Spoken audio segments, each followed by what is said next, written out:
Kecia, thank you so much for being here and joining me. I appreciate it. Yeah, thank you so much to Fortune for having me. I'm excited about our conversation. Of course. So you made the transition from COO to CEO about 10 months ago, one of those rare few. So tell me, in your first 10 months, what was the boldest or the riskiest thing you did that you think is paying off now? Oh, wow. That's a fantastic question. I will tell you that I think one of the things that you need to be really focused on when you transition into a CEO role is to have a very clear plan, especially if you want to get a lot accomplished in a short period of time. I partnered with the board early on and I said, here's what my objectives are. It was really around three different things. First, to get the right team around me, not only for today, but for the future. That could be maybe viewed as bold because when you're making people decisions pretty early in your career, I had the benefit of being in the role for 11 years with the company, so I had a pretty good perspective. Yeah. I would say the second thing was to have a really good framework of strategy that the frontline associate could understand, so could the board, and so could the investors. So building a strategy that everyone could understand the role that they played and that it made sense. I had heard previous strategies in other companies and this one where I was like, I don't know exactly what that means. So if you don't understand what the strategy, it's hard to execute it. And then the third, really clearly having decision-making rights and streamlined decision-making processes. I say often spinning is my least favorite move. So when you get stuck on a decision and you can't move things forward in an organization, it's difficult. So you asked the bold part. I would say that I focus on all of those at the same time. And that's bold. That's That's bold. Yeah. It was, I felt like we just couldn't wait too long. We needed to move quickly, and that's exactly what we've done. Now, Ulta, which has been such a US-centric brand, you made the decision to do a big global expansion. You announced Mexico earlier this year. You're talking about the Middle East. Tell me about the consumers in each of those markets and how are they different and talking to you about what they want versus what US consumers want. Well, I'll start with that they all love beauty. And the role that social media has played has really expanded our brand outside of the US. Even though we're a US-based brand for 35 years, they were asking for us. What I'm hearing in those markets is that they really love the democratization of beauty that we offer. Everything from low to luxe and services components with it. No one's really doing that in a large way that's focused on beauty and wellness outside of the US either. So that's one thing that they're excited about. The other thing that they're asking for that's unique that I actually am very excited about even bringing back into our ecosystem in the United States is brands that are true to the region. And they would like to have presence of regional brands in our stores. And I like that because as we continue to be even more global as a company, bringing new brands into the United States, I think is part of that whole ecosystem too. We do it with fashion. You see what's on the runway in Paris and it comes to the United States. We should be doing the same thing with beauty too. Now you mentioned social media, which is a big part. It's changed the way I think a lot of us shop for beauty. Same with Amazon. When thinking about that space, what do you think is Ulta's biggest competitive vulnerability right now, and how are you standing out? I will say no one does what we do at Ulta Beauty the way that we do it. And I'm a big believer in focusing on controlling what you can control and leaning into your strengths as a business and future-proofing them. So that's what we are really focused on is leveraging our digital assets. We've been investing in our foundational systems the last few years. This year, we've really transitioned to go to market. In the introduction, you were talking about the Cowboy, Carter, et cetera. We have to be in the social areas where our guests are, and we need to be a part of the conversation. And that's what we've really been leaning into.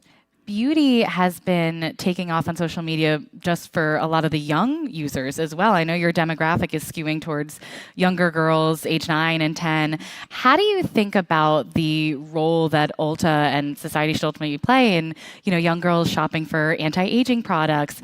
Do you feel responsible for that type of thing? And how do you kind of police what consumers shop for? Yeah, I will say that I do feel as a retailer, we do have a responsibility to make sure that we're serving all of our guests and giving them the best experience with the great products that we can offer for all age ranges. So, from when they're very first starting with 8, 9, 10, all the way to, my 90-year-old grandma or my 90-year-old mother-in-law. So, we have that responsibility, I believe, as a retailer to make sure that we're offering the right products for the right right occasion, and the right experience that's needed. We have a lot of training that we do with our associates. We have a lot of the conversations with the parents because a lot of times when they're shopping with their parents. So we want to make sure that we're just providing all the educational elements that we can so that they're buying the products that are the right products for them. Now I'm going to come to the audience for questions in just a second, but first of all, I don't know if you noticed Kecia say the magic buzzword, which is Beyoncé. So I have to ask about that. I know you've met Beyoncé. Ulta partnered with Beyoncé on her Cowboy Carter tour. Tell me about, one, meeting her, and two, the partnership and how that came about. Yeah, well, what I will say is she's just as beautiful in person as what you see on the stage. And she's a beautiful person from the inside out. She's been really engaged with the brand. That's what I see successful with the celebrity brands, are those celebrities that are actually very, very engaged. This has been a long process that she's been working on building the brand, and her mom's really engaged too. So it's really a family engagement. The product is fantastic. It's for all hair types. The fixturing, if you come into our store, it's on a really unique, beautiful fixture that's in a prominent location. It's hit the ground running. It's one of our largest hair, believe it is actually our largest hair makeup launch that we've had in the company. And, it's just exciting to be part of the conversation. It's so important that we are at the center of where our guests are. And that activation where we had pop-ups in local stores in the areas where the concerts were happening, it's just bringing music, her brand, our brand all together in a really authentic way. And when you can do that, it really resonates with the guest. Do you want to do more of that going forward? Yeah, I think where it makes sense, absolutely. Yeah. Very cool. All right, any questions from anyone out here? Up front, we got one. And if you could say your name, title, and company, please.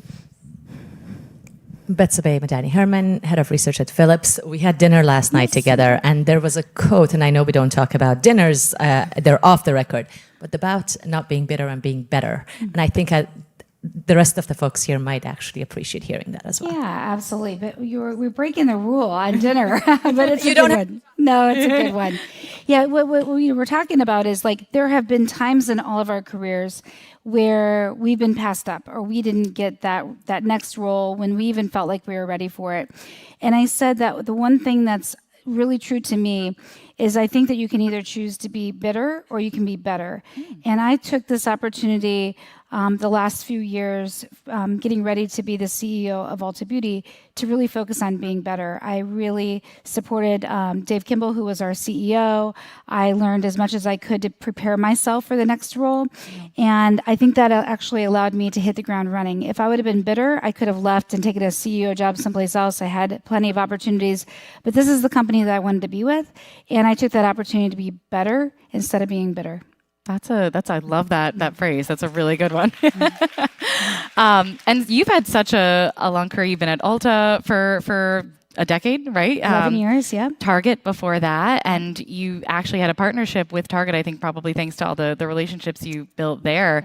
Yeah. Recently, you decided to part ways. Mm-hmm. Can you talk to us a bit about the lessons you learned from that and what you're taking into partnerships going forward? Yeah, well, what I will say is that I'm really proud of the work that we had done with Target, and we did make a mutual decision to go in different directions. I think that's just the natural occurrence of business. And, with me coming in as a new CEO, my responsibility is to make sure that I'm focused on the right processes and investments for Ulta Beauty.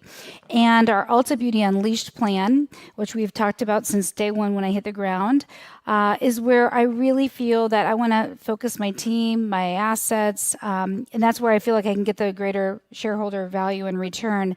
It's in the Ulta Beauty Unleashed plan is around 3 different pieces for those of you that maybe don't understand. It's the first one is our core business. So clearly our day in and day out business that's running. 80% of our sales still come from our stores, but really working on brand building and store execution and our investments in our digital assets. Personalization is really important. That's driving the core business in of itself. And then we've got margin accretive businesses that, can help us continue to make more money and to continue to grow in an asset-light way. So international is one of the pillars of my margin accretive plan. Marketplace, which we just launched and officially shared today. It hit the wire that we have 100 brands that are now being sold on our online capabilities. That's a really seamless transaction. So Marketplace is up and running, which is great. Wellness is a $400 billion category that's highly fragmented. I've got space in stores to really do this right. The guests are telling us that we have the right to drive that business. And then UB Media, which is our retail media network. We have 46 million loyalty members in our ecosystem. Now, that's a clean database, so they've shopped within 12 months. That's a huge asset that we have that we can partner with our brands and really drive the business. And also look at non-endemic advertising too. And then you underscore that with just operational excellence. And that's what my Ulta Beauty Unleashed plan is. And that's what we're seeing working right now. Internally, I talk a lot about we had to get our swagger back. I felt like we lost our swagger just a little bit. And I feel like we've got our swagger back.